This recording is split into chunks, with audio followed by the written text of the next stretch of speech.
UP का कन्नौज इत्र के लिए मशहूर है, लेकिन गर्माते चुनावी पारे के बीच कन्नौज की फिजाओं में भी राजनीति की महक महसूस की जा सकती है।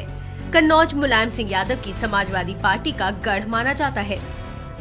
कन्नौज लोकसभा में विधानसभा की कुल 5 सीटें हैं। सभी 5 सीटों पर समाजवादी पार्टी का कब्जा है। मुख्यमंत्री अखिलेश यादव की पत्नी डिम्पल यादव कन्नौज से मौजूदा सांसद हैं। इससे पहले कन्नौज से मुलायम भी संसद पहुंच चुके हैं और उनके बेटे अखिलेश भी। 2012 में मुख्यमंत्री बनने के बाद अखिलेश ने कन्नौज लोकसभा सीट छोड़ दी थी। इसी के बाद उनकी पत्नी डिम्पल को यहां से उम्मीदवार बनाया गया था और वो निर्विरोध सांसद चुनी गई थी। कन्नौज के वोटरों की बात करें तो यहाँ मुस्लिम और ब्राह्मण समुदायों का बोलबाला है। इन दोनों से मिलने वाले वोट यहाँ के उम्मीदवारों की किस्मत का फैसला करते हैं। कन्नौज की जनता 24 अप्रैल को वोट डालेगी।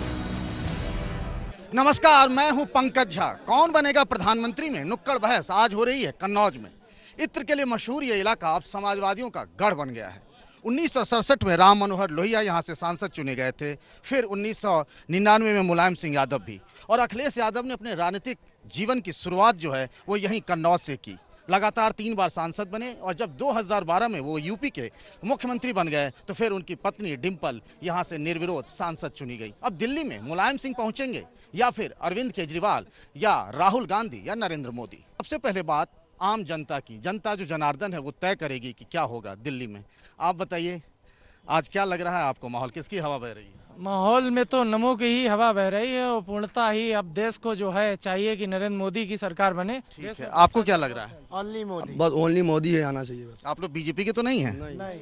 आप लोगों को क्या लग रहा है, क्या हो सकता है इस बार? हमें तो ये लग रहा है समाजवादी के पार्टी के माननीय मुख्यमंत्री जी ही दिल्ली के प्रधान अखिलेश यादव बनेंगे कि मुलायम सिंह यादव? मुलायम सिंह जी प्रधानमंत्री बनेंगे। अभी आप बाप बेटे में तय कर लिया। आप हम पहले बीजेपी से बात करेंगे। कहीं से नमो की मांग हो रही है, कहीं से मुलायम सिंह की, कहीं राहुल गांधी, लेकिन कन्नौज में बीजेपी की चलती नहीं। लोकसभा का चुनाव 2009 में भारतीय जनता पार्टी यहाँ लड़ी थी। भारतीय जनता पार्टी को 1,50,872 मत यहाँ से प्राप्त हुए थे। उस समय पर समीकरण नहीं था और इस बार तो ऐसा क्या हो गया कि समीकरण हो गया? लोधी और मोदी फैक्टर। लोधी बाबू कल्याण सिंह, मोदी नरेंद्र भाई मोदी। 1000% कन्नौज की लोकसभा सीट भारतीय जनता पार्टी जीती। कल्याण सिंह तो कई बार मुलायम सिंह के साथ भी जाते रहे हैं। देखिए कौन किसके साथ जाता रहा है, इसका फर्क नहीं पड़ता। मेन बात यह है कि उत्तर प्रदेश एक कृषि प्रधान क्षेत्र है और उत्तर प्रदेश किसी प्रधान से मुलायम सिंह की और राहुल की दोस्ती की क्या हुआ? राहुल और मुलायम सिंह की दोस्ती, राहुल और मायावती की दोस्ती, ये हम लोग सांप्रदायिक ताकतों को रोकने के लिए आप गए थे फिर न्यूक्लियर डील के मुद्दे पे। हम लोग सांप्रदायिक ताकतों को रोकने के पुराना बहाना है सांप्रदायिकता का। नहीं। ये बताइए कि लोग कह रहे हैं मुलायम सिंह यादव, लेकिन मुलायम सिंह यादव बनेंगे कैसे? कौन सा आंकड़ा है उनके पास? आप ये देखिए, आज भारत में जितने राज्य हैं उनमें अधिकतम क्षेत्रीय दल हैं जो भाजपा और कांग्रेस दोनों को नहीं चाहते हैं। और आपके साथ न ममता बनर्जी हैं, न जयललिता हैं। आप देखिए अभी 11 दल इकट्ठे हुए और जब उन्होंने मुलायम सिंह को अपना पीएम कैंडिडेट नहीं बनाया। अभी बनाया क्या, पहले जो उस एक ग्रुप है उनका तीसरे मोर्चा, उसमें सबसे ज्यादा जिसकी सीटें होंगी वो प्रधानमंत्री बनेगा। अगर दूसरे की होगी हम उसे बना देंगे, लेकिन अगर समाजवादी पार्टी की सबसे ज्यादा सीटें आती हैं तो समाजवादी पार्टी बनेगी। क्यों? हमारे यहाँ 80 सांसद हैं और हमारे 60 सांसद जीतेंगे उत्तर प्रदेश में। इनके 60 हुए तो फिर आप लोगों का क्या होगा? आप लोग साफ देखिए, ये समाजवादी पार्टी हो, चाहे बहुजन समाजवादी पार्टी हो, चाहे इन दोनों की माता कांग्रेस पार्टी हो, और अथवा देश में जितने भी राजनीतिक दल हैं सबकी जननी कहीं ना कहीं कांग्रेस है। सारे लोग शुरुआत में कांग्रेस को गाली देते थे, बाद में कांग्रेस को समर्थन करते हैं। ये कौन सी बात है कि मुलायम सिंह यादव मन से बार बार कहते हैं मेरा मुकाबला सिर्फ बीजेपी से है? बीजेपी से इसलिए हम किसी सूरत में देश में एकता और अखंडता को खतरा पैदा करने वाली ताकतों को मैं सत्ता में नहीं बैठने दूंगा। पिछली बार मुलायम सिंह को लोगों ने वोट दिया, वो जाके इनके साथ चिपक गए। इसलिए कि सांप्रदायिक ताकतें सत्ता से दूर रखने के लिए उनके साथ गए। ये बताइए, आपकी पार्टी मतलब लड़ाई से पहले ही मैदान छोड़ती हुई दिख रही है? कहीं नहीं, ऐसा कहीं नहीं है। आपके नेता ही खुद ही राहुल गांधी पे सवाल उठा रहे हैं, तमाम बड़े नेता, बेनी वर्मा से लेकर जयराम रमेश। देखिए, बेनी वर्मा हो और चाहे जयराम रमेश जी हों, ये अलग चीज है कि वो क्या कह रहे हैं, वो अलग चीज। लेकिन हमारी जो एक पार्टी में हड़कंप मचा हुआ, कई लोग बीजेपी जा रहे हैं। हमारी पार्टी में कहीं हड़कंप नहीं है, और ये इस बात को आप दिखा देंगे 14 के चुनाव में कि कांग्रेस की क्या हैसियत है। जो लोग आज ये कह रहे हैं कि कांग्रेस कहीं नहीं है, वो उत्तर प्रदेश में हम कांग्रेस को। ये बताइए, आम आदमी पार्टी ने दिल्ली में फतह किया, उससे आगे भी कोई बात बनती है क्या? जी बिल्कुल बनेगी। देखिए, जैसा कि आप लोग देख रहे हैं, इस बार क्या सारी पॉलिटिकल पार्टियां एक तरफ हैं और आम जनता इस बार चुनाव मैदान में।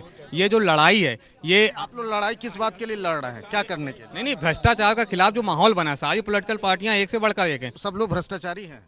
बिल्कुल है। आज आम आदमी पार्टी को आने की आवश्यकता क्यों आप पड़ी है? साफ बात, बाकी सब लोग गलत। केजरीवाल काम नहीं करना चाहते हैं।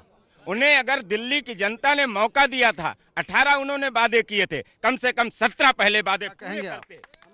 देखिए पूरा डाटा है। हमने वहाँ पर करीबन 49 कार किए हैं, जिसका हमने पूरा डाटा बनाया। आप कहे तो हम पेश करें। मिल्खा सिंह से भी तेज भाग गए दिल्ली से। हमेशा तेज नहीं, उनका पूरा देश में इसी तरीके से एक एक भ्रष्टाचारी के खिलाफ ये लोग अंबानी पूछ के लेता हूँ। बैठे हुए हैं। चलिए लोगों से बात की। आप लोगों की, हाँ बताइए।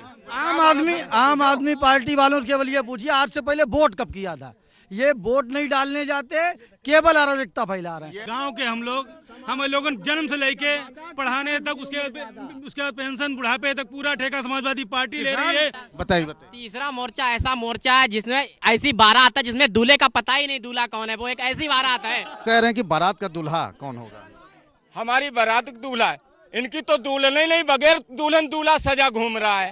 बात कर बनाएंगे बात मोदी की, कहाँ दुल्हन है? अरे आपके मुलायम सिंह खुद ही कहते मेरा मुकाबला बीजेपी से। अरे मुकाबला जो हमारा पहला टारगेट, मैं ये देखता हूँ, मेरे लिए महत्वपूर्ण कुर्सी नहीं, महत्वपूर्ण है मेरे लिए देश। हम ये देखते हैं देश कैसे बचाया जाए, देश को विखंडित करना। आप लोगों को बताइए, क्या राय है आप लोगों की, किसकी हवा है? अखिलेश जी ने जैसे यूपी में विकास किया है, ऐसे ही केंद्र में विकास करेंगे। जितने उनके वादे थे, पूरे वादे पूरे किए। और केंद्र न टैबलेट मिला, न टैबलेट मिला, न साड़ी मिली, न कंबल मिला।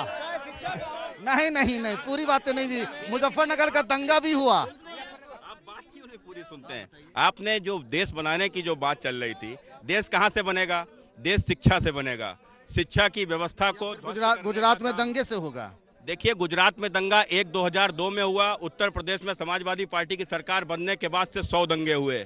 मुजफ्फरपुर बात तो है। अभी हाल में आजमगढ़ में भी दंगा हुआ। ये क्या हो रहा है? दंगा एक पार्टी, हमारा कुछ नैतिक कर्तव्य, कुछ राष्ट्र के प्रति कर्तव्य बनता है। परिवार में तमाम लोग होते हैं, सबके सहयोग। दंगे की वजह क्या रही? दंगे भाजपा वाले करवाते हैं। दंगे में साफ आया कि इनके आजम चाचा जी का रोल है। पूरा दंगा इनके आजम चाचा। पिछली बार 2009 में साथ हो गए थे सब लोग। साथ का तो ये है कि पहले तो चुनाव होने दीजिए, उसके बाद साथ होगा। क्योंकि सांप्रदायिक ताकतों को रोकने के लिए कांग्रेस के एक बड़े नेता बार बार कहते हैं कि वो यूपी में बहुत मजबूत है, क्योंकि बीएसपी भी उनके साथ है और समाजवादी पार्टी भी उनके साथ है। फिलहाल कन्नौज में मेरे साथ कौन बनेगा प्रधानमंत्री की नुक्कड़ बहस में मेरे साथ इतना ही। प्रकाश हाजिर होंगे एक और बिहार से नुक्कड़ बहस की कड़ी लेकर।